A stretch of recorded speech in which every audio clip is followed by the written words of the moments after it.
बड़ा मेहरबान और नहायत रहम करने वाला है। अभी हम पकाने लगे हैं टिंडे की सब्ज़ी।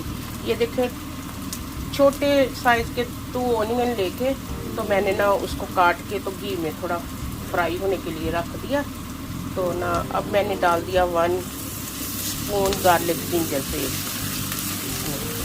तो आज हम पकाने लगे हैं टिंडे की सब्ज़ी। पहले हमने पकाई है बैंगन की सब्ज़ी, आज पका रहे हैं टिंडे की सब्ज़ी। इसलिए कल 2 डिशेज़ हमारे घर में लैम की मीट की ऑलरेडी पक चुकी हैं। एक लैम 2 प्याज़ा, तो एक सिर्फ लैम हरे धनिए वाला, हरे धनिए के।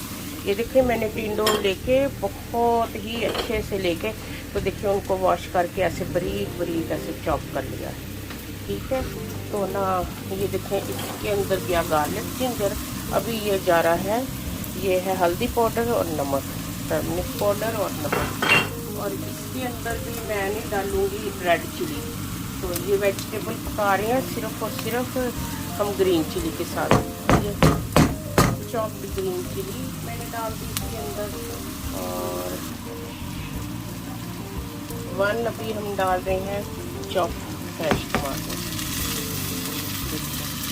ये नहायत ही ईजी, जैसे गांव में पकते हैं ना खाने, देसी घी के अंदर और सिर्फ सब्ज़ी और दाल, इस तरह का ये मैं ना आपको रेसिपी देने लगी हूँ, पंजाबी टाइप के टिंडे की सब्ज़ी। अब ये कटे हुए टिंडे भी ये देखिए हमने इसमें डाल दिए।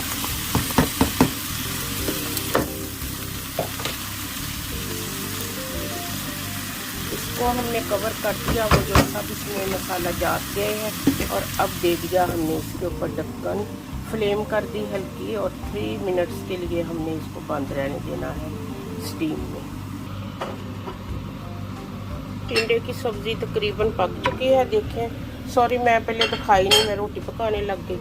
और ये देखें बिल्कुल जैसे मैंने रखनी है ना, इसको खड़ा खड़ा ही रखना टिंडों को सब, वैसे नाइसली सब्ज़ी देखें बन गई।